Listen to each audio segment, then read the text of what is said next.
ভাৰতীয় দলত পুনৰ ৰিয়ান পৰাগ।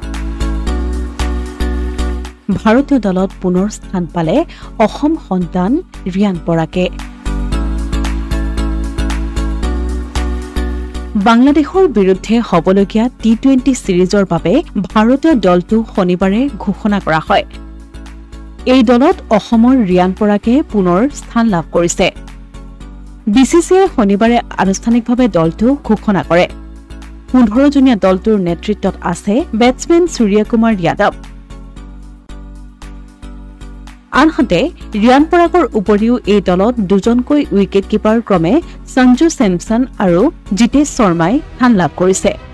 তদুপৰি বিগত IPLত দ্ৰুতবেগত বল কৰি চাঞ্চল্যৰ সৃষ্টি কৰা উদীয়মান পেচ বলাৰ মায়াংক যাদৱে প্ৰথমবাৰৰ বাবে ভাৰতীয় দলত অন্তৰ্ভুক্ত হ'বলৈ সক্ষম হৈছে।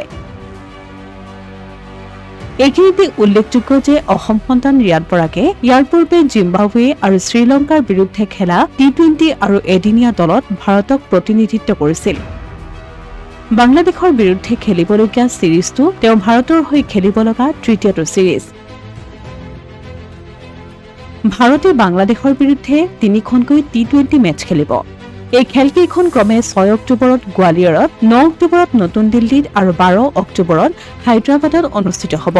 ইফালে শনিবাৰে ঘোষণা কৰা টি20 দলটো হৈছে অধিনায়ক সূৰ্য কুমাৰ যাদৱ, অভিষেক শৰ্মা, সঞ্জু চেমছন, ৰিংকু সিং, হাৰ্দিক পাণ্ডিয়া, ৰিয়ান পৰাগ, নীতিশ কুমাৰ ৰেড্ডী, শিৱম দুবে, ৱাশ্বিংটন সুন্দৰ, ৰবি বিষ্ণৈ, বৰুণ চক্ৰৱৰ্তী, জিতেশ শৰ্মা, অৰ্শদীপ সিং, হৰ্ষিত ৰাণা আৰু মায়াংক যাদৱ।